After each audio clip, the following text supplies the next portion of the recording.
Lockdown के कारण से मंडियों में प्रोक्योरमेंट हम समय पर शुरू नहीं कर पाए। आशा तो ये करते हैं कि लॉकडाउन 15 तारीख तक समाप्त हो जाएगा। मानो कोई भी कारण रहता है, लेकिन फसल तो कटाई का समय पीक पर है और हमने ये प्रोक्योरमेंट है ये शुरू भी करनी है। अब ये जो क्रूशियल टाइम है, सामान्य दिनों की प्रकार जैसा पहले प्रोक्योरमेंट होती थी उस प्रकार तो शायद हम नहीं कर पाएंगे, लेकिन सोशल डिस्टेंसिंग का जो एक मंत्र है उसको ध्यान में रखते हुए हर एक को इसकी अनिवार्यता एक प्रकार से समझ में आ ही रही है। तो इस कारण से इस बार प्रोक्योरमेंट ये थोड़े थोड़े मात्रा में लंबे दिनों तक करने की एक योजना बनाई है। और इस क्रूशल समय के अंदर हम लोगों ने जो योजना बनाई है, मुझे खुशी है कि आज आड़ती वर्ग ने भी उनसे आज हमारी बातचीत हुई है मीटिंग करके, और हम लोगों ने उस पर उनको सहमति जताई है। उनका भी मैं धन्यवाद करता हूं कि जो योजना बनाई गई है उसमें वो भी सहयोग करेंगे।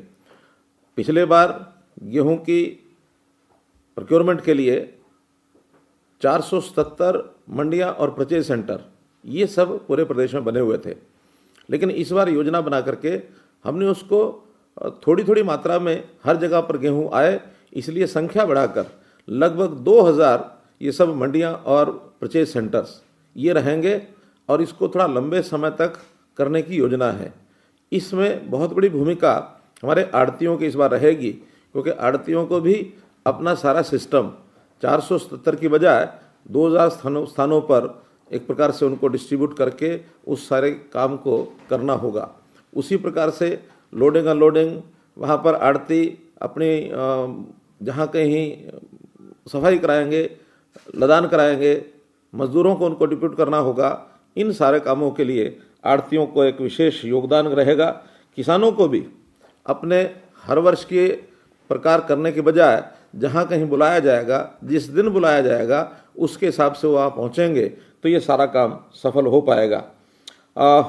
आखिर जो देरी होगी किसानों को, इसके लिए हमने अभी केंद्र सरकार को एक पत्र लिखा है कि हम जितना देर से किसान मंडी में या परचेज सेंटर पर अपना उपज लेकर के आएगा उनको कुछ लाभ दिया जाए, जिसको होल्डिंग इंसेंटिव हम कह सकते हैं। तो ये इंसेंटिव उनको दिया जाए, ये पत्र हमने केंद्र सरकार को लिखा है। मैं आशा करता हूं कि केंद्र सरकार इस पर जल्दी कोई ना कोई निर्णय लेकर के और हमको सूचित करेगी, हम आपको उसी के हिसाब से सूचित करेंगे। मेरी फसल मेरा ब्यौरा, इसमें हमने रजिस्ट्रेशन कराया है। हर किसान की कितनी फसल है ये रजिस्ट्रेशन के ऊपर हम लोगों ने आपसे जानकारी ली हुई है, लेकिन बहुत किसानों ने किन्हीं भी कारणों से अपनी रजिस्ट्रेशन नहीं की है। इसमें मैंने आज ही डिपार्टमेंट को ये कहा है कि हम लोग अपनी इस रजिस्ट्रेशन को एक बार फिर खोल दें, ताकि जिन किसानों ने अभी रजिस्ट्रेशन नहीं कराई है वो आज से और 19 अप्रैल तक पूरी रजिस्ट्रेशन अपनी करा लें, क्योंकि 20 अप्रैल से पहले उन्हीं किसानों से और सूचित करके उनको अवसर दिया जाएगा अपनी फसल बेचने का जो रजिस्टर्ड है। जो रजिस्टर्ड नहीं है उनको प्रारंभ में हम सूचित नहीं कर पाएंगे, उनको अंत में जब बाकी लोगों की रजिस्टर्ड किसानों की फसल एक प्रकार से बिक्री के लिए आ जाएगी, फिर अंत में उनको अवसर दिया जाएगा। इसलिए मेरा निवेदन सभी किसानों से है कि वो रजिस्ट्रेशन खुलते ही अपनी रजिस्ट्रेशन करा लें। मैं एक विश्वास दिलाता हूं कि आप लोगों की जो पेमेंट है आड़तियों के माध्यम से यथा समय ये तुरंत जैसे ही माल गोदाम में पहुंचता है उसके हिसाब से और वो उसकी पेमेंट जो है रिलीज हो जाएगी, आड़तियों के माध्यम से आपके बैंक अकाउंट में पहुंचेगी। विशेष तौर पर हमने इस बार उठान के लिए विशेष व्यवस्था की है कि आपका जो माल है, अनाज है, मंडी में आते ही जिस दिन उसकी बिक्री होगी उसके 24 घंटे के अंदर अंदर उसका उठान भी हो जाए, ताकि जल्दी गोदाम में पहुंचे और आपकी पेमेंट भी जल्दी रिलीज हो जाए। गेहूं के हिसाब से ही, गेहूं के प्रकार से ही हमने सरसों की भी जो खरीद करनी है वो उससे 5 दिन पहले 15 अप्रैल से हम शुरू करेंगे। लेकिन ये सरसों इस बार इसको भी खरीद करने के लिए जो भी 67 मंडियों में पहले खरीदी जाती थी, इसको 140 मंडियों में खरीदा जाएगा और कोशिश हमारी रहेगी कि पहले 5 दिन में ही ये पूरी सरसों जो खरीदी जाए। किसी कारण से 5 दिन सरसों नहीं लाई जा सकती, पूरी नहीं होती है, तो इसको फिर गेहूं के बाद उसको खरीदा जाएगा। आप लोग अपनी पूरी फसल सरसों की और इन दिनों में जो सेंटर्स बनाए जाएंगे उनके ऊपर ला सकते हैं। उसके लिए कोई रजिस्ट्रेशन, उसके लिए कोई लिमिट नहीं रहेगी, पूरी की पूरी फसल आप ला सकते हैं। जो MSP है इस पर गवर्नमेंट जो है आपकी फसल खरीदेगी। हालांकि सरसों की फसल सेंट्रल गवर्नमेंट की ओर से प्रोक्योरमेंट नहीं होती, हरियाणा सरकार की ओर से। मैं आपको ये विश्वास दिलाता हूं कि चाहे सरसों है चाहे गेहूं तो हम सब खरीदते ही हैं प्रोक्योरमेंट, क्योंकि सेंट्रल गवर्नमेंट की है। हरियाणा सरकार की ओर से सरसों का भी एक एक दाना फसल ये आपसे खरीदा जाएगा। इसमें किसी प्रकार की कोई कोताही नहीं बरती जाएगी। कोरोना को ध्यान में रखते हुए कुछ बातें आपसे मैं ज़रूर कहना चाहूँगा अपील के रूप में। जैसा अभी एक प्रावधान ऐसा किया गया है कि हर व्यक्ति अपनी दूरी बना करके रखे दूसरे व्यक्ति से कम 5 फुट 6 फुट की, वो हम बना करके रखते ही होंगे। हम अपने मास्क, मुख के ऊपर एक कपड़े के मास्क जो आजकल अब मिलने लग गए हैं, बाज़ार में भी मिलते हैं, दवाई की दुकान पर भी मिलते हैं, अस्पताल में भी मिलते हैं, संस्थाओं में भी मिलते हैं। हम कोशिश करेंगे कि आपके गांव में भी ये मास्क उपलब्ध कराए जाए।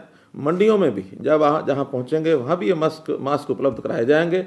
हर किसान अपने मुख पर मास्क लगा करके और उसको ढक करके रखे, ताकि किसी प्रकार ये कोरोना का जो वायरस है ये कहीं भी ना फैले और हम उससे बच करके रह सकें। इसलिए अपने स्वभाव में, अपनी आदत में मास्क पहनना, नियमित रूप से इसका उपयोग करना, ये भले ही हमको अजीब लगेगा क्योंकि आज तक इस प्रकार के मास्क पहनने का अभ्यास हमारा नहीं है। हालांकि किसान खेत में काम करते समय, घर में रहते समय अपने मुंह पर कपड़ा लेने का उसका अभ्यास निश्चित रूप से है, लेकिन अच्छा हो कि मास्क लगा कर रखें। किसी कारण से मास्क उपलब्ध नहीं है तो कपड़े से अपना मुंह अवश्य ढक कर के रखें। ये मेरा आपसे निवेदन है ताकि हम इस विषय से बचे रह सकें। जहाँ तक मंडियों के स्थानों का सवाल है, उसमें बहुत से स्थान हमने चिन्हित कर लिए हैं। बाकी इन जल्दी 1-2 दिनों के अंदर सब चिन्हित करके मंडी आड़तियों के से भी सहयोग लिया जाएगा, डिप्टी कमीशन से भी सहयोग लिया जाएगा, मार्केट कमेटी के लोग भी उसमें लगेंगे। कुछ संस्थाओं ने अपने स्थान देने शुरू कर दिए हैं। अगर संस्थाओं के लोग भी मेरी बात को कहीं भी सुन रहे होंगे तो अपने स्थानों को जो आड़ती के लिए परचेज सेंटर बन सके या मंडियों के काम आ सके, ऐसे स्थानों को भी हम अपने वहाँ डिप्टी कमिश्नर अथवा जो भी संबंधित लोग हैं उनको ध्यान कराएंगे तो उसका उपयोग हो सकेगा। ये भी एक इस सारे कार्यक्रम में जनता की, विशेष तौर पर किसान के एक उपयोग की, एक सेवा का ये विषय होगा। मैं आपको सिरसा जिले का ही ध्यान कराता हूँ। सिरसा जिले में आज हमारे डिप्टी चीफ मिनिस्टर दुष्यंत जी ने ये विषय बताया। इनसे उनकी बातचीत वहाँ के लोगों से जो हुई है, बड़े बड़े स्थान वहाँ के उन सब लोगों ने दिए हैं। डेरा सच्चा सौदा के जो शेड हैं उन्होंने ऑफर किए हैं। इसी प्रकार जगमालवाड़ी का जो डेरा है वो वहाँ भी उन्होंने अपना जो शेड है वो दिया है, अपने जो थड़ हैं वो भी दे दिए हैं। बाबा भूमन शाह का जो डेरा है वो भी उन्होंने ऑफर किया है। राधा स्वामी सिकंदरपुर वो भी उन्होंने ऑफर किया है। तो इस प्रकार के बहुत शेड पूरे प्रदेश में हैं। यदि ये स्थान उपलब्ध होंगे तो निश्चित रूप से हम लोग इसका उपयोग करेंगे। अब मैं आपको एक अपील और करना चाहूँगा कि आखिर तो एक संकट है और ये संकट अभी कहा नहीं जा सकता कि कब इसमें से हम बाहर निकलेंगे। अभी तो लगातार उसी प्रकार से जारी है जैसे पिछले महीने इसकी शुरुआत हुई थी। अभी अपनी बहुत पूरी गति से चल रहा है। आज भी, पिछले गए कल भी लगभग 450 नए जो लोग हैं वायरस से संक्रमण होकर के वो नए पहचान में आए हैं, उस रडार में आए हैं, जिनको अभी क्वारंटाइन में रखा गया है। उनके सबके टेस्ट भी होंगे और टेस्ट के बाद यदि पॉजिटिव टेस्ट पाया जाता है तो उसका इलाज भी निश्चित रूप से होगा। समाज के अंदर ऐसे बहुत लोग हैं जो गरीब परिवार हैं, जो दैनिक दिहाड़ीदार हैं, दैनिक अपना काम करते थे या छोटी बड़ी फैक्ट्रियों में मजदूर के नाते काम करते थे। यहाँ तक कि अपने जो खेत में काम करने वाले मजदूर बाहर से प्रदेशों में, वो भी बहुत से परेशान हुए और कई लोग तो अपने अपने गांव में, अपने अपने प्रदेश में वापस लौटे हैं।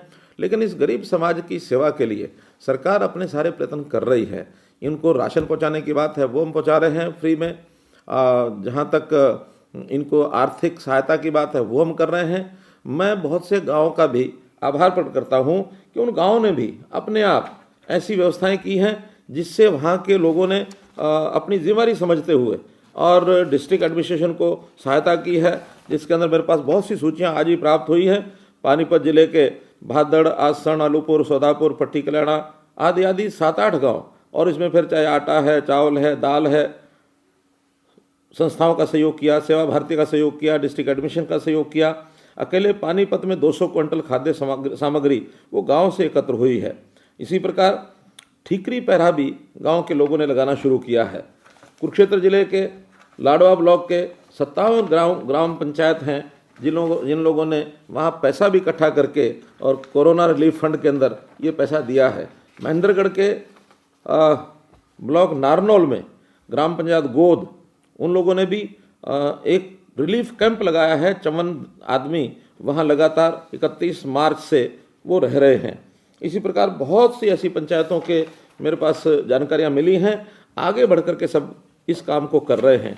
हम हरियाणा के हर व्यक्ति की चिंता कर रहे हैं, खास करके वो गरीब व्यक्ति जो ताज़ा कमाता था, ताज़ा खाता था।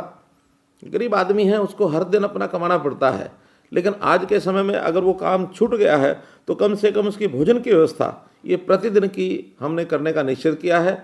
अभी तक लगभग 55 लाख भोजन के पैकेट्स ये हरियाणा में यानी गरीब लोगों को बांटे जा चुके हैं। राशन के पैकेट्स, 7 दिन का राशन, ये भी हम बांट रहे हैं। लगभग 3.5 लाख राशन के पैकेट भी अभी तक बांटे जा चुके हैं और लगातार ये काम करते चले जा रहे हैं। हमने कोरोना रिलीफ फंड ये बनाया है जिसमें कुछ उद्योगपति हैं, दुकानदार हैं, कुछ इस प्रकार के लोगों ने या व्यक्तिगत रूप से भी जिन लोगों ने सहयोग किया है, ग्रामीण क्षेत्र में सहयोग हो रहा है, पंचायतें भी सहयोग कर रही हैं। लगभग 40 करोड़ रुपया उसमें बैंक के अंदर जमा हो चुका है। हमने कर्मचारियों को निवेदन किया कि वो भी कोरोना रिलीफ फंड के अंदर अपना योगदान करें। मुझे इस बात की प्रसन्नता भी है कि बहुत लोग आगे बढ़ करके आए हैं। यहाँ तक कि 150 से ऊपर कर्मचारी ऐसा है जिसने अपना 100% जो सैलरी है इस महीने की पूरे का पूरा योगदान कर दिया है। किसी ने 20%, किसी ने 40%, 10%, 5%, यानी 1% से लेकर 100% तक योगदान करने वाले इस समय तक लगभग 1,82,000 कर्मचारी हो गए हैं। मैं इसी क्रम में निवेदन करना चाहूँगा कि आखिर हमारा किसान ये अन्नदाता है और हमेशा देश के लोगों का अन्न से पेट भरता रहा है, और जब कभी ऐसा संकट आया है, ऐसी कोई आपत्ति विपत्ति आई है, तो हमारा किसान सबसे आगे बढ़ करके इसमें आया है। अब ये अवसर भी ऐसा ही है कि किसान भी अपनी ओर से इसमें योगदान करें।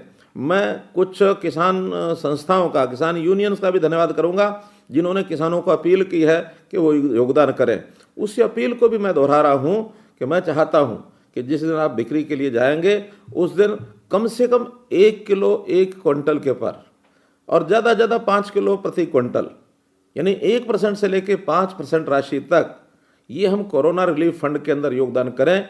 ये आपको मंडी में वहीं आपसे पूछताछ करके और उसका एक हिसाब रखा जाएगा, और आपका जो पोर्टल है जिस माध्यम से पेमेंट होती है उसी में वहाँ पर आपसे पूछताछ करके अगर आप सहमत होंगे तो 1 से 5% तक योगदान करेंगे तो आपसे वो राशि वहाँ ली जाएगी। यदि आप सहमत नहीं भी हैं तो भी आप वहाँ बताएंगे कि हाँ मैं इससे सहमत नहीं हूँ, तो भले ही 0% उसमें डाल करके और आपका जो पूरा पैसा है वो दे दिया जाएगा। तो मैं आपसे निवेदन करता हूँ कि ये जो कंट्रीब्यूशन है ये आप करें, ताकि हम इस जो कठिनाई आई है प्रदेश पर, क्या पूरे देश पर, वैसे तो पूरी दुनिया में ये कठिनाई है, लेकिन हम अपने देश और अपने प्रदेश की बात करेंगे तो हर नागरिक का एक दायित्व बनता है इस सेवा भाव से आगे बढ़ने का। इसलिए आप बढ़ें, ऐसा मेरा आपसे निवेदन है। जितने भी गरीब लोग कार्ड होल्डर्स हैं, चाहे वो गुलाबी कार्ड है, पीला कार्ड है अथवा खाकी कार्ड है, इन लोगों को अन्न जो है वो पीडीएस की दुकानें जो हमारे डिपो होल्डर्स हैं वहाँ पर अन्न पहुँचा दिया गया है। इनको लगातार 3 महीने तक अन्न जो है डबल मिलेगा, जितना पहले मिलता था उसे डबल मिलेगा। और पहले जो राशि 1 रुपया या 2 रुपये 3 रुपये जो भी किसी चीज़ का देते थे उस राशि से भी उनको फ्री ये मिलेगा। साथ में चीनी और तेल, सरसों का तेल, ये भी फ्री मिलेगा। लेकिन कुछ बंधु हमारे हरे कार्ड वाले हैं जिसको एपीएल कहते हैं, अबव पॉवर्टी लाइन, ऐसे अबव पॉवर्टी लाइन के लोगों को अभी तो बाजार से अपना सामान खरीदना पड़ता है। हम चाहेंगे कि वो भी अगर चाहते हैं राशन की डिपो पर ही उनको ये चीज़ें मिल जाएं, चाहे गेहूं है अथवा तेल सरसों का है अथवा चीनी है, तो ये सब चीज़ें उनको जो बाज़ार भाव है उससे कुछ सस्ता ये ज़रूर वहाँ उपलब्ध होगा। हमने उनको अलग से इसकी मात्रा उपलब्ध करा दी है, ताकि हम यदि उसमें से लेना चाहें तो गेहूँ जो सामान्यतः बाज़ार के अंदर 26-27 रुपये, 28 रुपये या आटा 30 रुपये तक भी मिलता है, वहाँ पर 23.5 रुपये प्रति किलो गेहूँ जो APL के लोग हैं उनको मिल सकेगा। इसी प्रकार चीनी 39 रुपया किलो ये वहाँ पर मिलेगी। मस्टर्ड ऑयल 105 रुपया प्रति लीटर, सरसों का तेल ये भी हम वहाँ से ले सकेंगे। और न केवल APL के लोग, यदि किसी भी व्यक्ति को कोई कठिनाई आती है तो हमने कुछ समय के लिए ये राशन की दुकानों के ऊपर तीनों चीज़ें इनको वहाँ बिक्री की व्यवस्था कर दी है। जो लेना चाहें इन रेटों से, क्योंकि बाज़ार भाव से ये सस्ते रेट होंगे, इन रेट से वहाँ पर ये लोग ले सकते हैं।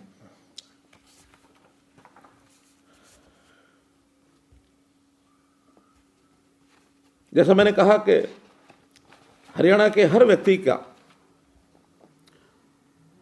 पेट भर भोजन जरूर हो, भूखा कोई ना रहे। उसी के साथ साथ स्वास्थ्य सेवाएं ये एक बड़ा चिंता का विषय है। कोरोना के कारण से तो है ही, लेकिन जो कोरोना के बाहर हैं, मानो कोरोना से मानो कोई उनको तकलीफ नहीं भी है, तो भी उनके लिए सामान्य अस्पतालों में कुछ कठिनाइयाँ पिछले दिनों में अवश्य आई होंगी, क्योंकि कुछ अस्पताल हमने केवल कोरोना के लिए स्पेशल इलाज के लिए उनको रखा गया है और वहाँ सामान्य मरीज उनकी OPD और उनका स्वास्थ्य संबंधी जो इलाज है वो वर्जित किया गया है, ताकि केवल कोरोना के ही वहाँ मरीज जो है वो जाएं। ऐसे सब अस्पतालों को छोड़कर बाकी अस्पतालों में ये सारी व्यवस्थाएं चल रही हैं। फिर भी कोई कठिनाई आई है तो उसमें हमने प्राइवेट हॉस्पिटल्स उनमें व्यवस्था की है।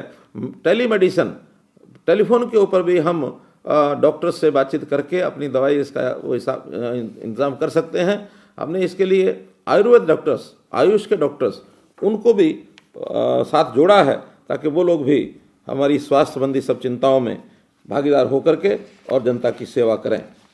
एक विषय और हमको ध्यान में आया है कि जो कोरोना से पीड़ित व्यक्ति हैं, अब आखिर जो कोरोना से पीड़ित हुआ है, ऐसा नहीं कोई जानबूझ करके हुआ है, कहीं भी ये इस छूत की बीमारी के कारण से उसको पीड़ित वो हो गया, लेकिन कोई व्यक्ति पीड़ित यदि हुआ है उससे हमने सावधानी तो बरतनी है, अर्थात सोशल डिस्टेंसिंग बना करके रखना है। उस व्यक्ति की हमने उसको क्वारंटाइन कराना है या उसको आइसोलेशन वार्ड में रखना है या उसका इलाज अगर पॉजिटिव है तो वो अस्पताल में उसका इलाज होगा।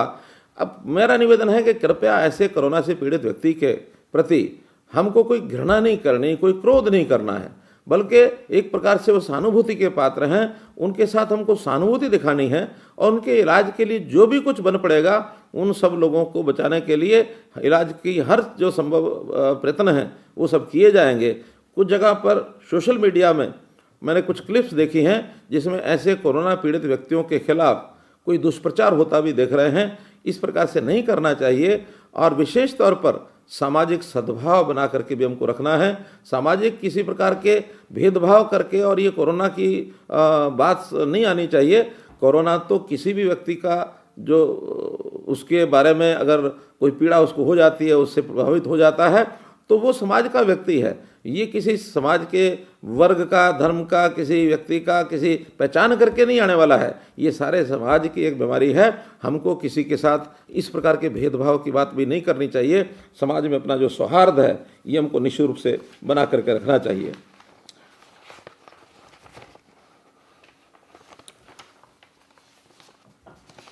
प्रधानमंत्री जी ने कल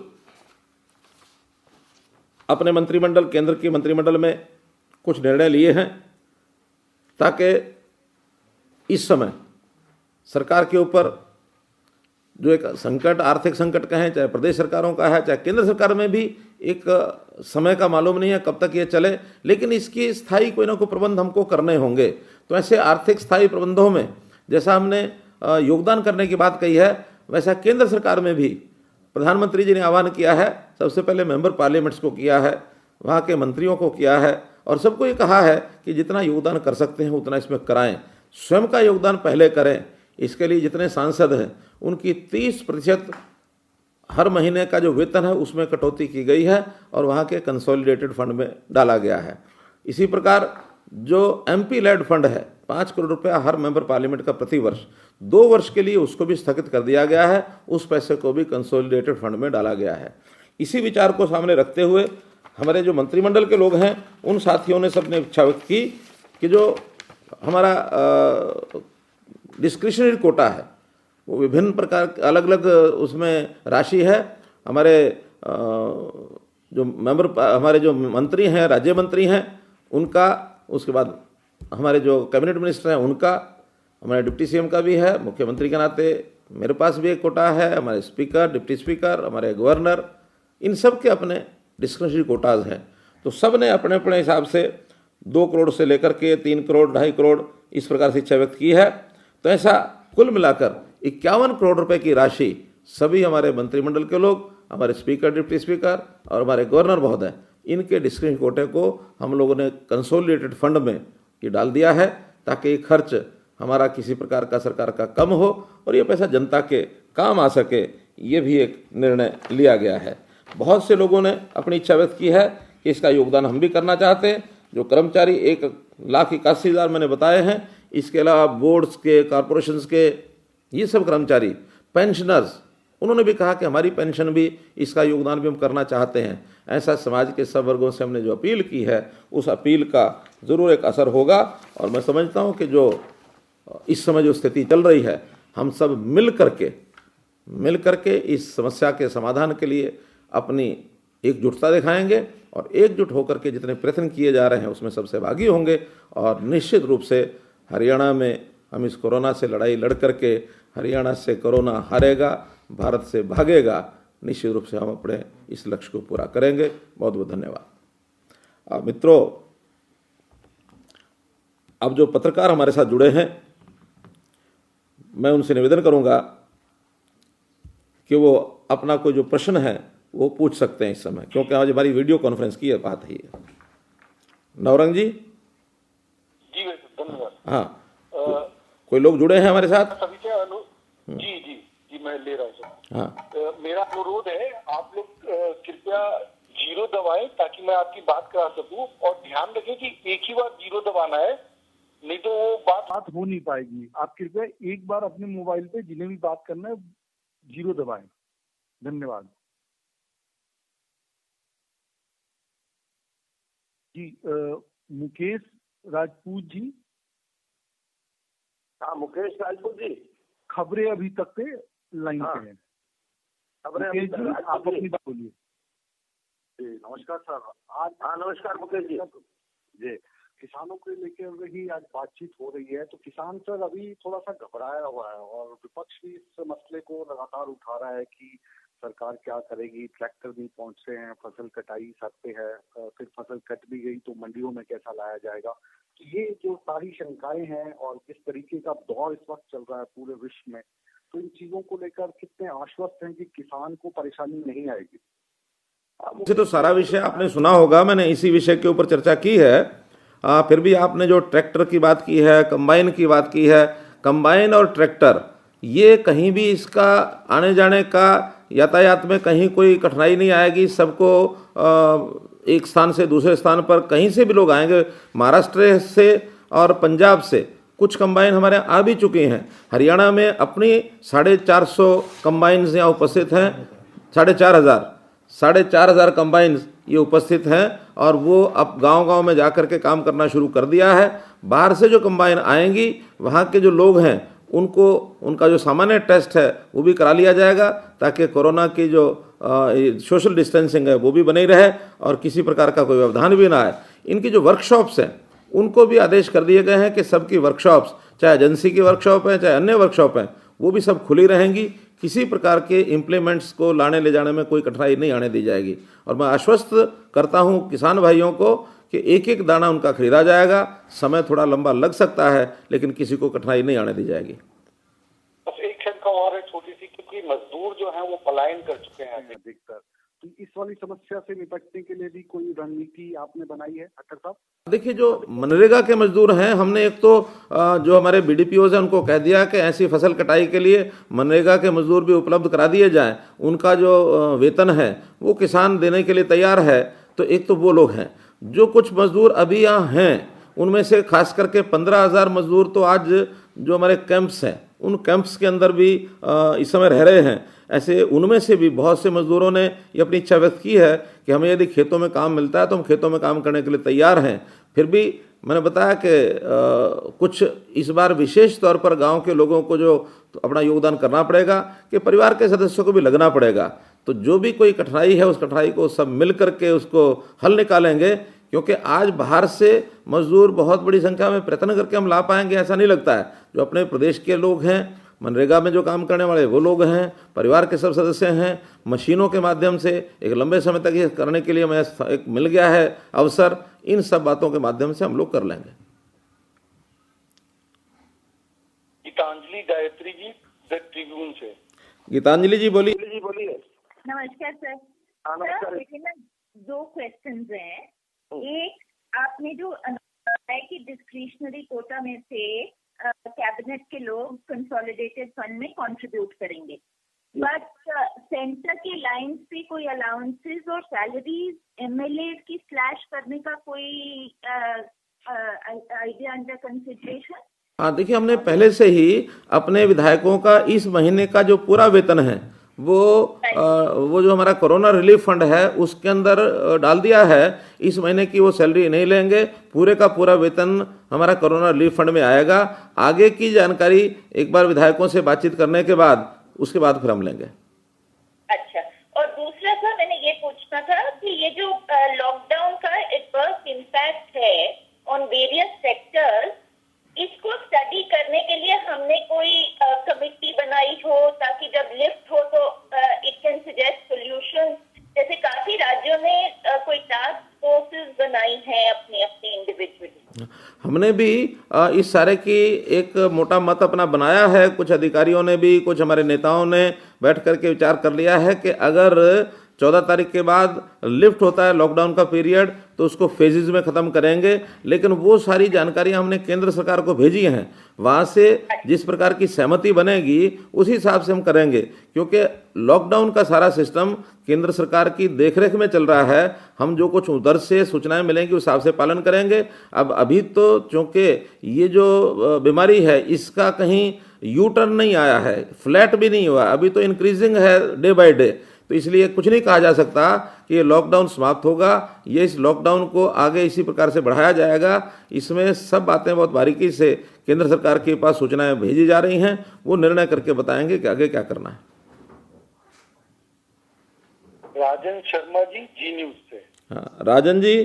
सर नमस्कार। जी नमस्कार। नमस्कार जी सर, मेरा सवाल ये है कि ये कहा गया था कि स्वैच्छिक जो है कर्मचारी वो अपने तरीके से जो कोरोना रिलीफ फंड है उसके अंदर दे पाएंगे अपनी तरफ से कंट्रीब्यूशन। लेकिन सर एक लेटर जो है वो लगातार पानीपत का आ रहा है जिसके अंदर ये है कि पानीपत के डिस्ट्रिक्ट एजुकेशन ऑफिसर जो है उन्होंने लिखा है कि सभी कर्मचारी इंश्योर करे कि वो रजिस्ट्रेशन कराएं, नहीं तो उनका मार्च का जो है वो वेतन नहीं दिया जाएगा 2020 का। तो सर इसके ऊपर कोई क्लैरिफिकेशन है सरकार की? देखिए, ऐसा कोई विषय नहीं है कि वेतन नहीं दिया जाएगा, वेतन सबको मिलेगा, मार्च का मिलेगा।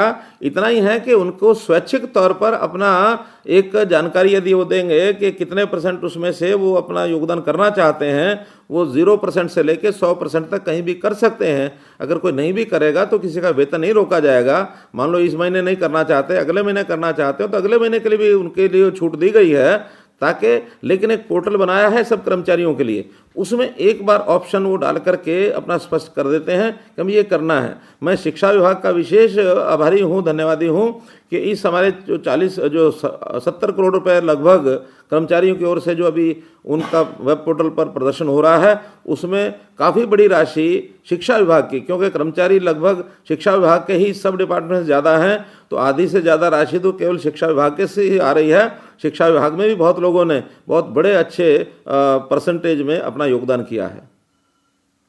जी सर। सर एक सवाल और मेरा ये था कि जो हमारे प्रवासी मजदूर हैं जिनकी सबसे ज्यादा चिंता की जा रही है, क्या सरकार के पास कोई ऐसा डाटा है कि कितने अभी हरियाणा में प्रवासी मजदूर जो हैं वो ठहराए गए हैं और कितने पलायन करके गए? सर देखिए, आज की डेट में हमारे जो कैंप्स हैं उसमें लगभग 15,500 लोग इस समय भी ठहरे हुए हैं। कोई 200 ऐसे रिलीफ कैंप्स हैं जिनमें कुछ तो रिजर्व रखे हुए हैं, कुछ में वो लोग ठहरे हुए हैं। ऐसे अब और कोई ज़्यादा संभावना इसमें नहीं है, क्योंकि ये 23-24 मार्च नहीं 28-29 मार्च के दिन में थोड़ा इस प्रकार की एक शंका हो गई थी कि बहुत लंबा ये चलेगा और इसमें क्यों नहीं हम अपने घर चले जाएं। तो बहुत से मजदूर, चाहे वो हरियाणा के थे और हरियाणा को पास करते हुए पंजाब के, राजस्थान के, जम्मू कश्मीर के, हिमाचल के, वहाँ के मजदूर यहाँ से पास करके, और काफ़ी लोग दिल्ली से, काफ़ी लोग पलवल होते हुए, काफ़ी लोग मेरठ होते हुए और अपने स्थानों पर जाने के लिए उन्होंने कोशिश की। कुछ लोग चले गए, कुछ लोग रोक लिए गए। आज लगभग 15,000 मजदूर ऐसे हैं जो हमारे रिलीफ कैंप्स के अंदर रुके हुए हैं।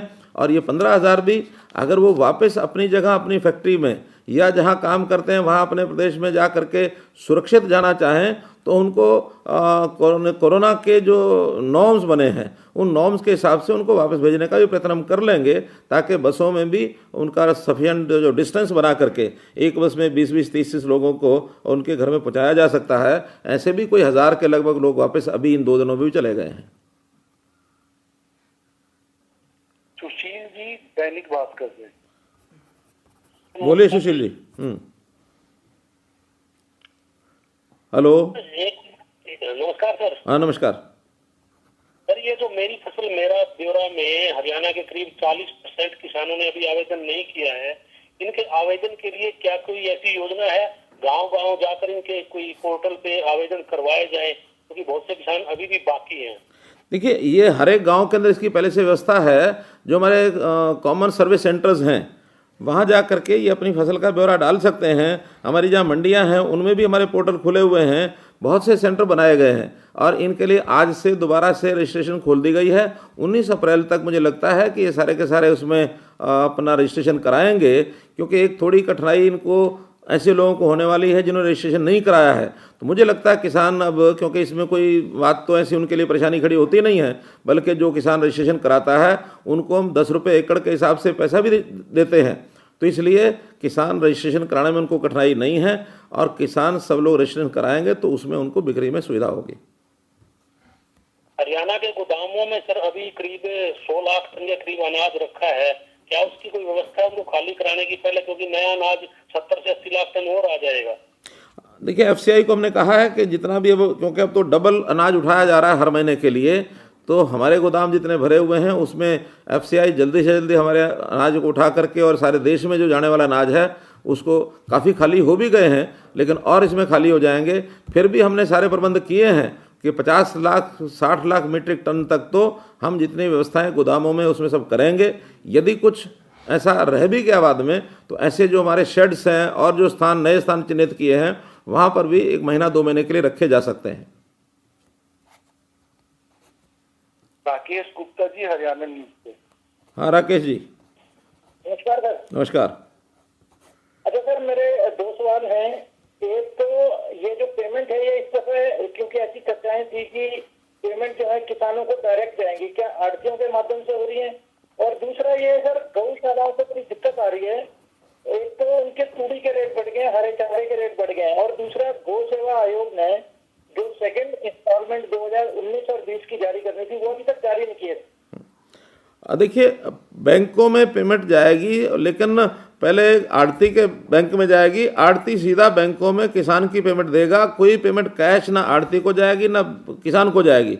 सारी पेमेंट की व्यवस्था वाया आड़ती किसान के बैंक में जाएगी। और ये जानकारी सारी सरकार को होगी कि आड़ती को कितनी गई और कितनी आगे किस किस बैंक में किसान को उसने दी है। इसलिए गेहूं की, इसलिए सरसों की जो पेमेंट है वो डायरेक्ट किसान को जाएगी, क्योंकि ये जो गेहूं की है ये एफसीआई की ओर से, केंद्र सरकार की ओर से निर्देश है कि इसको भी हमको किसान को भेजना है। लेकिन ये आड़ती अगर जाएगा तो हमको कोई दिक्कत नहीं है, सरसों की सीधी हम देने वाले हैं।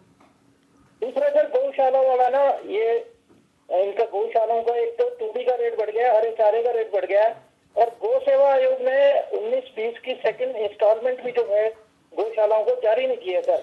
ऐसे में इस कोरोना के संकट में गौशालाओं पर भारी संकट आ रखा है सर। देखिए, बहुत सी गौशालाओं के लोग हमको मिले हैं, तो अब चूंकि नई तूड़ी बहुत जल्दी कुछ स्थानों पर तो गेहूं निकल गई है तो आ गई है, और 2-4 दिन के अंदर ये फैसिलिटेशन सब जगह हो जाएगी। और ग्रामीण क्षेत्र के अंदर जो गौशालाएं हैं उसमें निश्चित रूप से कोई कठिनाई तूड़ी की नहीं आने वाली है। हाँ, बाकी जो उनकी जो दूसरी किस्त उस समय नहीं गई है जो कि जैसा कठिनाई आपको मैंने बताया है, उस कठिनाई को ध्यान में करते हुए वो जो भी किस्त है बहुत जल्दी इसी महीने में उनको भेजी जाएगी। पवन जी, जनता टीवी से।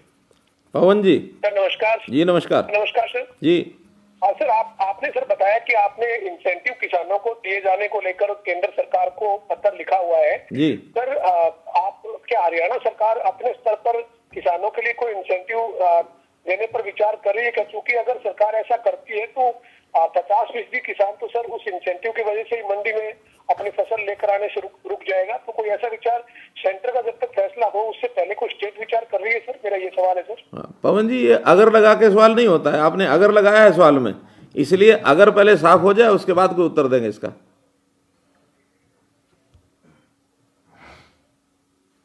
मनोज जी। जी नमस्ते जी मनोज जी। नमस्ते सर। जी नमस्ते। मेरा प्रश्न ये था सर कि जैसे 2002 सेंटर बनाए गए, परचेज सेंटर बनाने जा रहे हैं जी, तो यहाँ पर भी लेबर की तो जरूरत पड़ती ही है और जो लावनी शुरू होगी, कटाई शुरू होगी, उसमें भी लेबर की जरूरत पड़ती है। आपने मनरेगा के मजदूरों की बात की है, तो इस व्यवस्था को कैसे बनाएंगे? जो परचेज सेंटर पे लेबर है या दूसरी जगह, उसके लिए क्या इंतजाम किया गया सर? लेबर कहाँ से आएगी? क्योंकि बिना लेबर के तो ये प्रक्रिया को हो नहीं सकती। मैंने बताया लेबर की कमी के कारण से ही हमने इसको जो थोड़ा स्टैगर किया है, 20 अप्रैल से शुरू करके पहले तो ये सारी 15-20 दिन के अंदर ही प्रोक्योरमेंट हो जाती थी। इस बार हो सकता है ये 1.5 महीने तक भी पूरी चलेगी, यानी 2 महीने तक भी चल सकती है, अर्थात 15 जून तक भी अगर चलेगी तो उतनी ही जो कम लेबर है उसके कारण से उसका लोड कम पड़ेगा, तो ये सारे काम को हम निकाल लेंगे। मुख्य रूप से आड़तियों को कहा गया है कि वो अपनी लेबर का प्रबंध मंडियों में करें और किसान के नाते से गांव के अंदर लेबर जो है उससे वो काम करा लेंगे। मुझे लगता है इसमें से हम पार पा जाएंगे। बाकी कोई कठिनाई आएगी मौके पर, उस समय कैसी स्थिति बनेगी उस समय देखेंगे। मुख्यमंत्री जी, क्योंकि 2000 सेंटर है तो एक गांव पे लगभग एक सेंटर पे 3 गांव हुए, तो ये कैसे तय होगा? तीनों गांव के लोग इकट्ठे आएंगे, किसान आएंगे, किस तरीके से ये प्रक्रिया रहेगी सर? हमने आड़तियों को कहा है क्योंकि आड़तियों को सब पता है उनके कितने किसान हैं और किस किस दिन उनकी फसल आने वाली है और कौन कौन ऐसे जो होल्ड करके लंबे समय तक रोक पाएगा। तो ये आड़ती अपने आप ही कितनी मात्रा एक दिन में मंगानी है वही इन्फॉर्म करेंगे और वो अपने अपने यानी सेंटर पर, परचेज सेंटर पर व्यवस्था आड़तियों के जिम्मे लगाइए कि वो उसको स्टैगर करेंगे।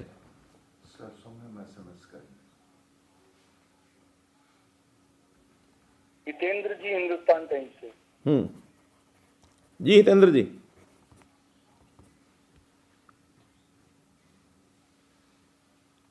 हितेंद्र जी, आप लाइन पर हैं।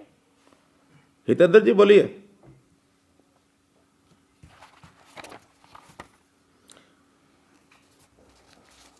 तो उनकी आवाज आ नहीं रही। कोई हितेंद्र जी, आप लाइन पर हैं।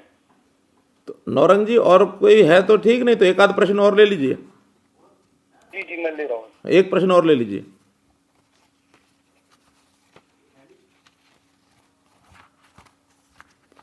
हितेंद्र जी तो नहीं है, और ले लीजिए किसी को। जी जी।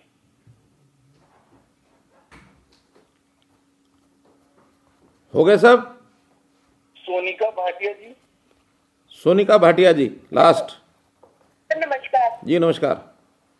सर, मैं इसलिए पूछना चाह रही हूँ कि गुरुग्राम की मंडियों में इस वक्त खबर आ रही है कि वहाँ पर लोग दूरी नहीं बना रहे और जो पुलिस वाले हैं वहाँ पर आराम से बैठे हुए हैं। इसके लिए आप क्या करने का प्लान कर रहे हैं? क्या क्या नहीं बना रहे हैं? दूरी नहीं बना रहे। सर, जो गुरुग्राम की मंडियां हैं, सब्जी मंडियां हैं, जी जी।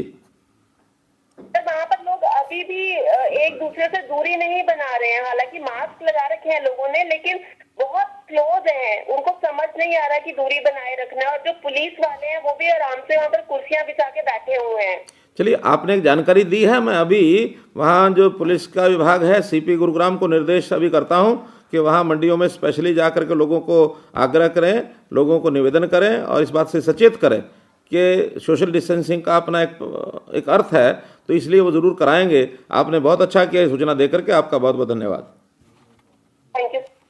चलिए नौरंग जी, सब लोगों को बहुत बहुत धन्यवाद। आप सब लोग जो जुड़े, जिनके प्रश्नों का उत्तर दिया जा सका, क्योंकि आपको मालूम है कि ये प्रेस कॉन्फ्रेंस इस प्रकार से ऑडियो ब्रिज के कारण से एक सीमित लोगों के उत्तर दिए जा सकते हैं, और आप सब लोगों ने जो प्रश्न पूछे हैं उसका लाभ निश्चित रूप से जनता को होगा, किसान को होगा, आढ़तियों को होगा, और हमको भी होगा कि सरकार के नाते से हम लोग इसी प्रकार से ये सब करेंगे।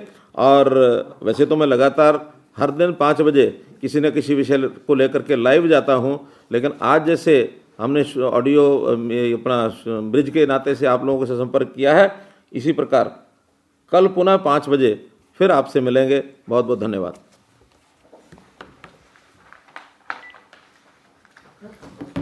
आपके सही है, 2 घंटा